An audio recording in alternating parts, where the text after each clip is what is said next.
Dans cette nouvelle série de vidéos, je vous propose de créer votre propre site, pédagogique ou pas. L'hébergement chez son fournisseur. Eh bien, dans cette partie, nous allons maintenant terminer les derniers points, c'est-à-dire trouver un hébergeur et déplacer son site chez l'hébergeur. Alors bien sûr, on considère que le site est fini, qu'il est fonctionnel, que l'esthétique, le thème, les extensions, tout est maîtrisé et qu'on est exactement là où on veut être. Et à partir de ce moment-là, on peut rendre public le site. Cette première partie concerne la mise en place d'un mot de passe pour la base de données. Eh bien, nous revoilà sur le PC, la machine virtuelle. Nous allons voir dans cette petite partie comment changer le mot de passe de la base de données. Lorsqu'on avait installé le site, qu'on avait créé l'environnement avec PHP-MyAdmin, on a vu qu'il n'y avait pas de mot de passe pour l'utilisateur root qui permet d'accéder à la base de données. Et nous avions par la même occasion mis aucun mot de passe dans WordPress. Donc ici, ce n'est pas encore lancé. On va lancer WAMP Server. Il va mettre tous les services au vert. Et nous allons aller voir ce dont je parle. L'idée, c'est de changer ce mot de passe, enfin de mettre un mot de passe, parce que le jour où on va vouloir mettre le site en ligne, il faut qu'il y ait un mot de passe pour ne pas se faire hacker, etc. Donc ici, on voit bien que notre WAMP est au vert. Nous allons commencer par aller dans le répertoire www, dans le nom du projet, site perso en ce qui me concerne. Et ici, il y a un fichier qui s'appelle wp-config. On va faire un clic droit dessus. On va dire... Alors, on va faire un clic gauche d'abord, puis un clic droit. Et on va faire ouvrir. Il devrait ouvrir avec le bloc-notes. Si ce n'est pas le cas, il faut demander le bloc-notes. Donc voilà, ouvrir bloc-notes.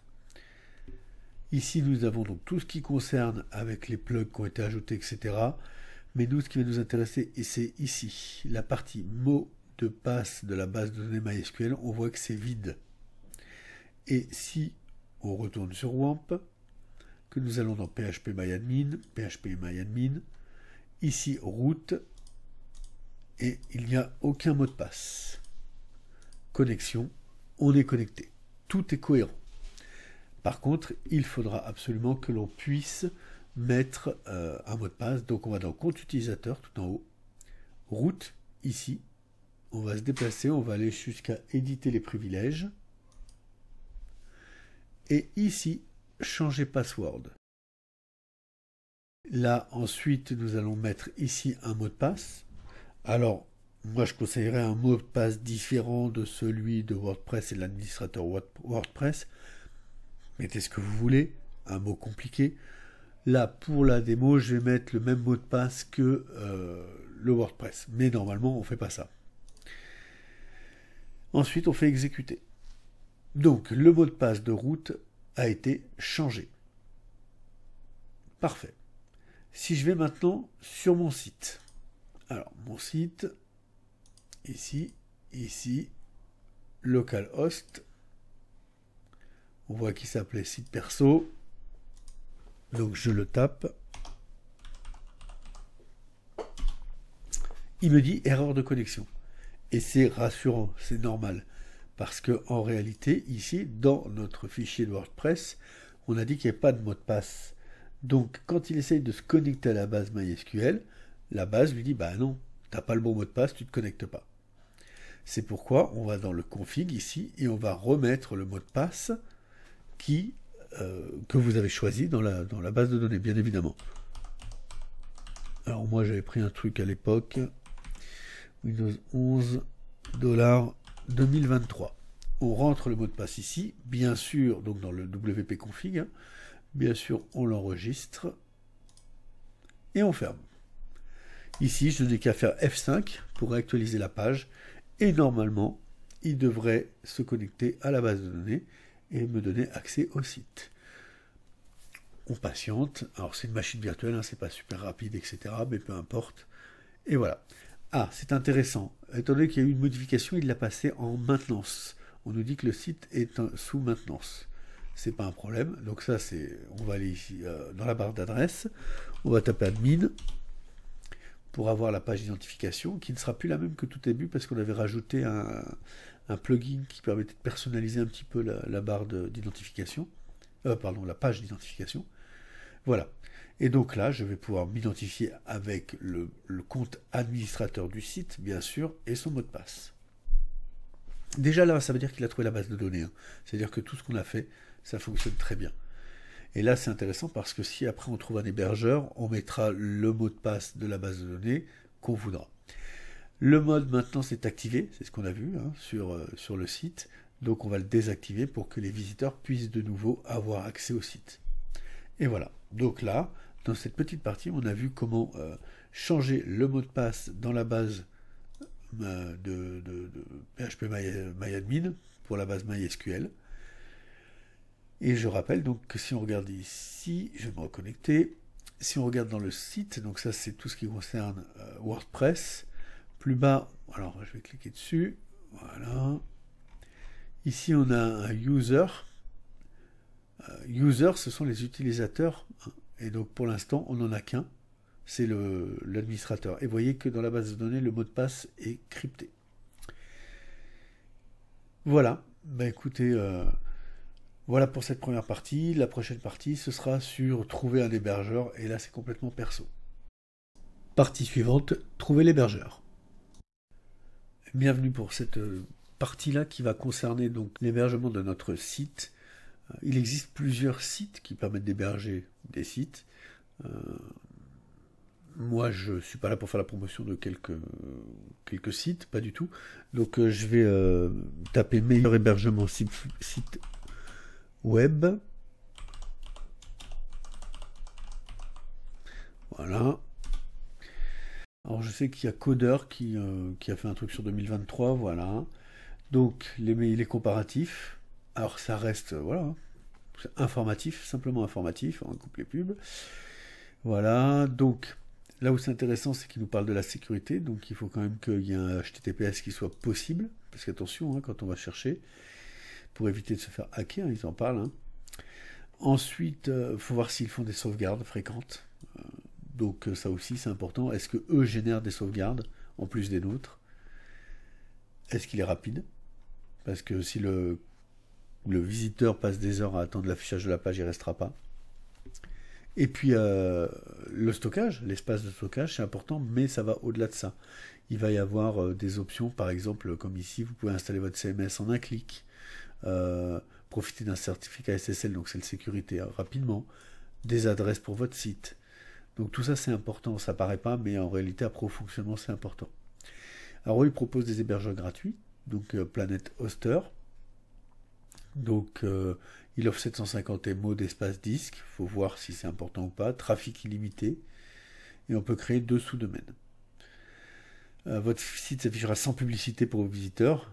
Ce qui est un peu assez important pour des offres gratuites. Moi, je suis pas fan des offres gratuites, pas du tout. Après, ça peut être intéressant pour faire un test, hein, mais alors OVH, bon, OVH, on l'a connu, hein, il n'y a aucun problème. C'est un site, c'est fiable, bon, même pas. Voilà. Par contre, DMO d'espace de disque, je ne sais pas s'ils ne sont pas trompés. DMO, ça me paraît bizarre. Et 5 Go pour le stockage, ça me paraît très bizarre. Mais bon, à mon avis, c'est l'article. Hein. Donc OVH, à mon avis, il faut aller jeter un petit œil sur leur site. Là, je ne connais pas. Qu'est-ce qu'ils nous disent? Donc, pas de publicité, etc. Alors, les hébergeurs français, moi, c'est ça qui m'intéresse. Donc, on retourne sur OVH. Donc, ça, c'est intéressant. Il réunit presque 200 000 serveurs. Donc, voilà, c'est du lourd, il n'y a pas de souci. 17 data centers. Donc, ça aussi, c'est intéressant. On se rappelle ce qui leur est arrivé, mais a priori, il n'y a pas eu de perte de données ou pas beaucoup. Voilà, il y a plusieurs prix. Mais quand on paye, bah derrière on a un service après-vente, hein, donc à partir de là c'est très intéressant. Yonos je connais pas. Voilà, Gandhi, moi je suis chez Gandhi. Alors, je suis pas là pour faire leur promotion, mais j'y suis depuis des années. Ça fonctionne très bien de mon côté, j'ai pas de soucis. Voilà, donc il faut pas hésiter à aller jeter un œil sur tous ces sites. Et puis donc OVH par exemple, on va aller voir. Et puis regarder ce qu'ils proposent. Alors, annonce OVH.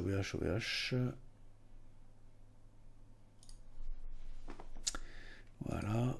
Et donc, nous, ce qu'on veut, c'est hébergement web et les domaines. Donc, on va cliquer dessus. Et donc, l'idée, c'est de chercher un nom de domaine. Donc, site perso en ce qui me concerne, mais ça aurait pu être... voilà, c'est le nom de votre projet. Hein, c'est ce que les utilisateurs taperont. avec la terminaison que vous voulez, hein, derrière, l'extension que vous voulez. Et puis bah, après, il faut chercher, donc trouver un nom de domaine, créer son site avec WordPress, vous voyez, de nouveau, hein, etc. Donc ça c'est pour les blogs, les boutiques en ligne. Et donc faut pas hésiter à les fouiller, et il faut chercher, il faut trouver un peu les tarifs. Donc nom de domaine, création d'un nom de domaine, trouver un nom de domaine, vous voyez, etc. Hébergement. Donc après il faut héberger, voilà, donc là il y a les tarifs. Un nom de domaine, 1 giga d'espace disque, vous voyez, on est loin des 10 MO dont il parlait. 2 adresses mail pour 1,59 € hors taxe, donc en gros 2 € hein, par mois. L'hébergement qui me suffit, donc il faudrait aller voir un petit peu dedans ce qu'il y a, hein, parce que des fois, alors là je ne sais pas du tout si c'est le cas, mais des fois dans les hébergements on ne peut pas mettre WordPress, il faut prendre, si on veut mettre WordPress, il faut prendre la version au-dessus, etc. Donc il faut regarder un petit peu, optimiser pour WordPress, donc là il n'y a pas de souci par exemple. Donc vous voyez, ça fait vraiment pas très cher en hébergement. Après, il y a les versions un peu plus poussées, hein, avec 100 Go d'espace de stockage, on peut mettre 5 sites, etc. Donc voilà. Je vais aller voir chez Gandhi. Hop, Gandhi. Voilà, donc là c'est pareil, il faut trouver son nom de domaine, hein, c'est toujours la même chose. Domaine à partir de 3,60 €, ouais, donc là c'est le domaine. Hein. Ensuite, il y a l'hébergement. Alors, je sais pas. Hop, nouveau client, hébergement. Allez, hop. Donc ici, c'est à partir de 7 €. Démarrer dès maintenant avec WordPress. Installation automatique, connexion sécurisée, adresse mail, sans engagement de durée. Ouais, il faut penser à ça aussi. Hein. Et puis après, bah, faut aller jeter un œil. Vous voyez, avec tout ce qui... Vraiment, là, c'est vraiment personnel. Moi-même, il faudrait que je pense à regarder un petit peu, voir s'il y a mieux pour moi, pour déplacer mon site. Donc là, c'est vraiment personnel. Il faut chercher, voir ce sur quoi on peut s'engager. Et la prochaine vidéo traitera de comment déplacer son site vers l'hébergeur. Alors, on va faire une petite pause parce que moi aussi, je me suis posé la question pour changer. Et j'ai fait quelques recherches et il existe aussi ce site qui propose une seule offre apparemment. Alors, c'est très alléchant, 12 CPU, 48 Go. Bon, après, ce sera 7 € par mois, mais hors taxe, donc au moins de 8 €. Donc, faut voir. Mais ça a l'air tentant sur le papier. J'en ai aucune idée, mais au moins, j'ai proposé trois sites qui font ça. Bon, après, j'en sais rien. C'est à chacun de voir. Allez, maintenant, le transfert du site vers l'hébergeur. Et bien, dans cette partie, nous allons voir comment déplacer, copier nos fichiers vers notre hébergeur. Donc pour cela, on va déjà commencer par éteindre, clic droit, fermer. On va quitter donc WAMP, de façon à ce que le site ne tourne plus. Et puis ensuite, on va aller sur Internet et on va aller chercher FileZilla. Donc FileZilla, c'est un... Voilà. C'est un logiciel qui permet de transférer nos données vers chez notre hébergeur. Donc voilà. Download, donc on est sur FileZilla Project, download FileZilla client, download, on prend la première version, la gratuite, celle qui n'a aucun problème, la voilà, donc on va aller ouvrir le fichier, oui, ensuite on va pouvoir fermer Edge, et bien là on va suivre les étapes, je suis d'accord. Non, il me demande si je veux mettre Avast. Non, j'ai pas envie de mettre Avast, donc je décline. Next. Alors il peut mettre Chrome, il peut mettre... Voilà, ça dépend des fois. Hein, voilà, donc on décline si on n'a pas envie de le mettre. Là, pour tous les utilisateurs du PC, pas de problème.